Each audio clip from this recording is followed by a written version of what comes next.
You know, speaking of getting the vote out, there's somebody of the three people sitting here at this table that did not vote and that almost refuses to vote. Actually, I would say literally refuses to vote in local elections. I called Lewis, our fearless co-producer here, and said, you're voting, right? You're voting for Martha Coakley. It could be close. A lot hinges on this. You should vote. Something I didn't formally work on get out the vote. I just called Lewis. He was the only person I called. And Lewis said, tell us what you said. I said I give up.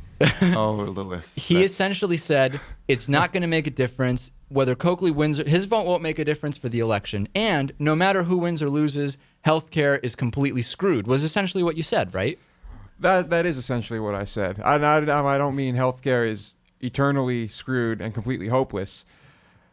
I didn't think that there was going to have nothing that happened yesterday was going to have any bearing on what happens with healthcare. Ultimately, right. How do you get someone like Lewis? You know, I've had a lot of guests sit where you're sitting and try to convince Lewis that it does matter. He should be voting in these local elections. I don't even think he knows where his polling place is. What can we say to him? In fact, you do. What can we say to him to get him to vote? Well, this is like the love of my life now. You know, like DOTV should come after my name. Those initials that I think every single person in this country needs to know what they mean. Get out the vote.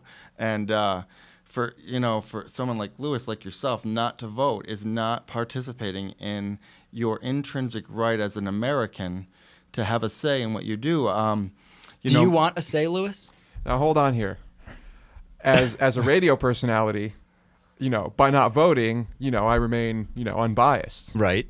Well, but there's a difference. There's a difference between that's like a police officer also votes in his private life, but he doesn't make political declarations while working. I think there's a big difference, right? Right. Yeah. Every media outlet that I spoke with yesterday, off the record, when I spoke to the cameraman or the reporter, they all voted. So whether or not whatever their job is. So that's a poor excuse from Lewis. Yeah, I don't accept that. Okay. Where I come from, and it's something that I'm working on with my family, is my mother is a Canadian citizen, and so she's working towards a citizenship. She wants to become a citizen. Why? Because she wants to have a say.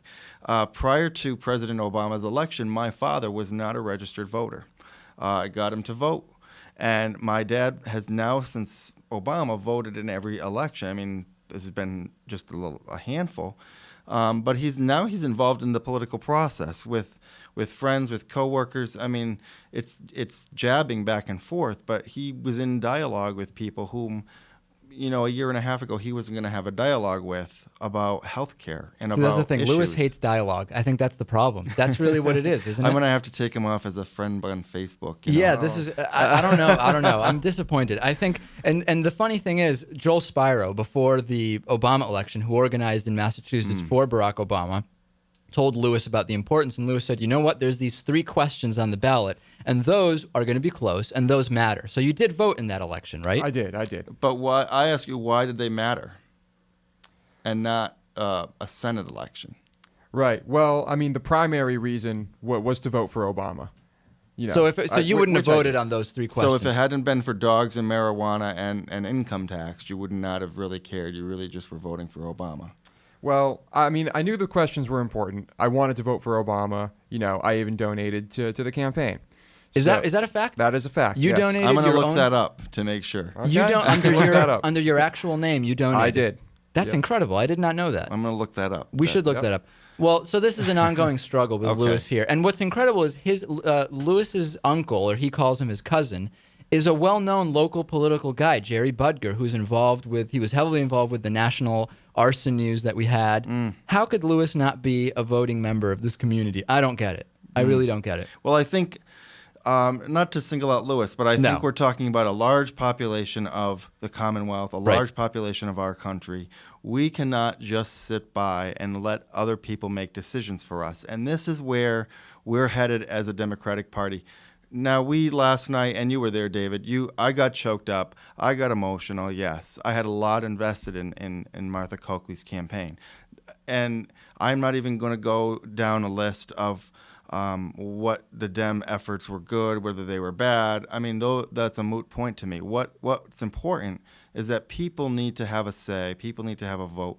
a voice for what this country, where we need to be headed. And it doesn't take, I mean, today, for example, is January 20th, 2010. It's the first anniversary of President Obama being sworn in. Right. That's one of the things, I'm on the older side of the young Dems, but it's one of the things I'm going to remember in my lifetime, where I was, what I was doing when President Obama was sworn in. And how Where were you? I was in Massachusetts. I had just started working on the PCA campaign here for personal care attendants with the union. But a whole group of my coworkers were in Washington.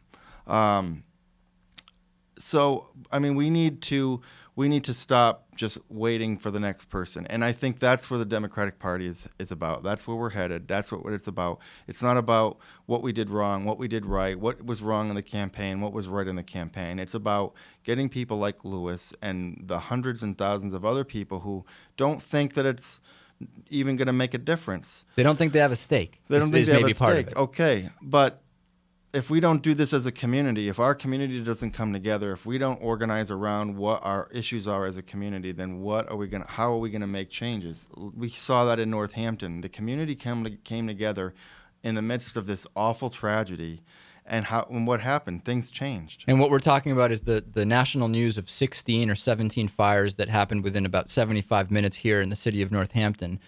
In the limited time we have left, the calls, the robocalls, the commercials. Last Sunday, I was watching football, and within a 15-minute period, I received a text on my phone saying, Coakley will raise your taxes, watch this video. Robocalls from Martha Coakley, Scott Brown, Barack Obama, and Bill Clinton, and saw during a commercial break, back-to-back, 2 commercials in favor of Martha Coakley and 2 in favor of Scott Brown. Is it almost a race just to cancel out with a lot of these? What I mean is, it's pretty much known that nobody's going to switch their vote based on these calls or commercials. If one campaign says, well, we won't spend the money, the other one does, now they're at a disadvantage. It's all a race to the top just to cancel out, in a sense. Am I wrong? Yeah, in the last week it became, who's doing what with ads, who's doing what with robocalls, who's making all these calls. I'm a Democratic activist, and I got 8 calls to make sure I was going to vote. Right. That's the other thing. If I was called and they said, did you vote? I said, yes. At that point, somehow I should go on a list where nobody's going to waste their time calling me again to see if I voted. That didn't happen. I was called multiple times to see if I voted. That seems like a problem of wasted resources. Yeah, it's a system flaw.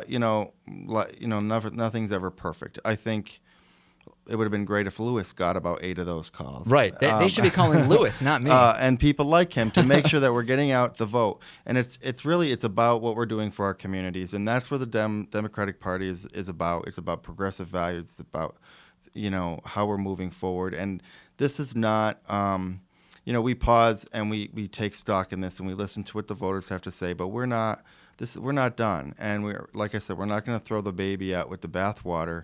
It gives us a moment to take a look and to say, we have a lot at stake. And Scott Brown was elected to fulfill a term that Senator Kennedy held, and that term is only 2 years. And so we're going to come back in 2 years.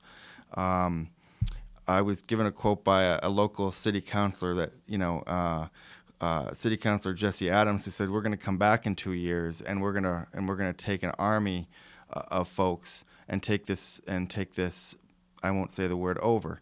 And I think Councilor Adams has it right. And I think Councilor Adams, who is representative of people in this part of the state, and I think throughout the country, we need to, as people like him, as people like Lewis, yourself, myself, we need to make sure that we feel like what we're doing is important, because it does count. Well, we've been speaking with Ray Drewnowski, Political Director for Pioneer Valley Young Democrats. Thanks for coming in on short notice. Thanks, David. We'll take a break. We will look at what has Barack Obama done right and wrong in this first year, what's going on with California healthcare, you might be surprised, and plenty more. Thanks for listening.